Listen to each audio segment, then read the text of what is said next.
Hey guys, this is going to be the first video of the channel Provoking Pages. This channel is all about books, life, philosophies, traveling, that is traveling through books and whatnot. Today we'll be discussing about a book called Family Happiness by Leo Tolstoy. And in this book, the plot revolves around an unconventional couple. So when I say couple, you usually think about a man and a woman, a boy and a girl. But why the stereotypes? Why not a man and a man? Why not a woman and a woman?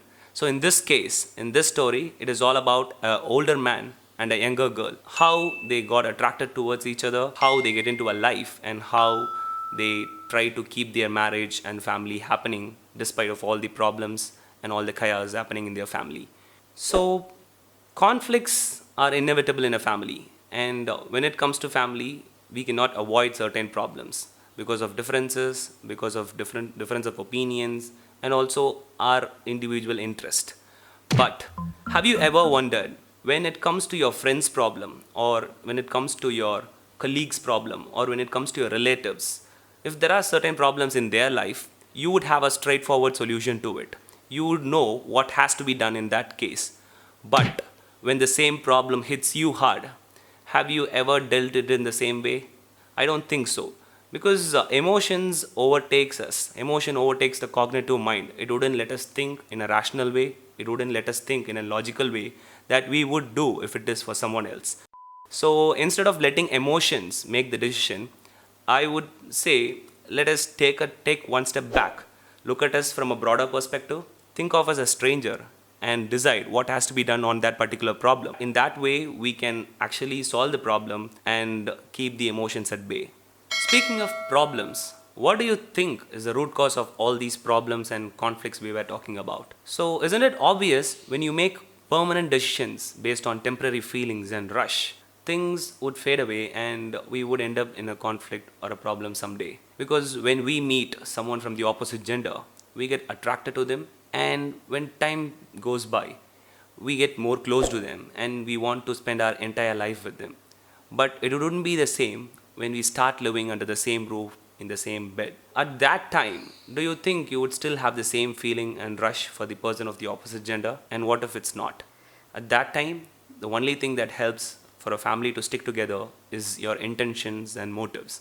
Only when you have the intention to stick on to your family life forever, only when you have the need to have the same person travel through your life throughout your entire day and night, or throughout your entire life, you would stick on to that person. If not, family would be a dispute, or it would rather end up in divorce or something of that sort.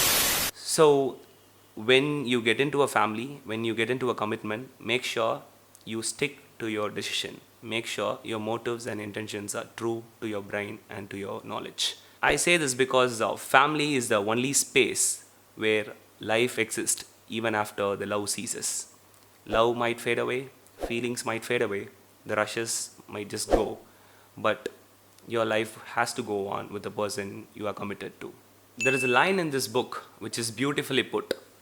It is necessary to live the madness of life before you get into reality, because it is impossible to believe in the experience of others. Only when you experience certain things, you would be able to empathize with your partner, with the people around you.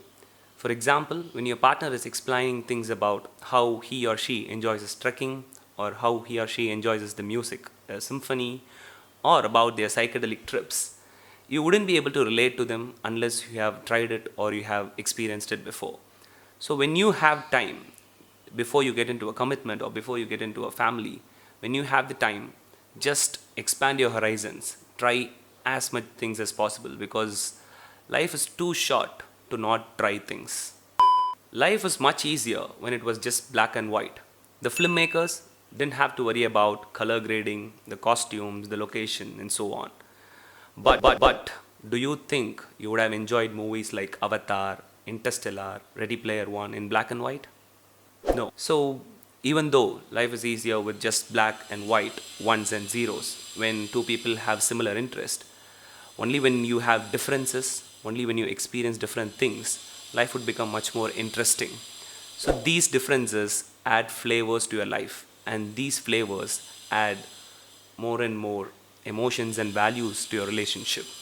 So let's say you are not a fan of commercial movies and you are into offbeat films, and your partner is in the other way, its partner is the other way around, who enjoys this commercial movie. Does that mean your taste is better than your partner? No, it is just that you lack the sense of enjoying commercial movies. Many a times people just lack the sense of enjoying little things because the taste differs, the priority differs, the interest differs for each individual. And when you try to make some tweaks in your life to fit with your partner, you are certain to experience different things in your life.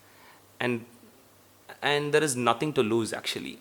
There is nothing to lose but time. Trust me, everyone out there in this universe is just trying to kill time before the time kills them. Thank you.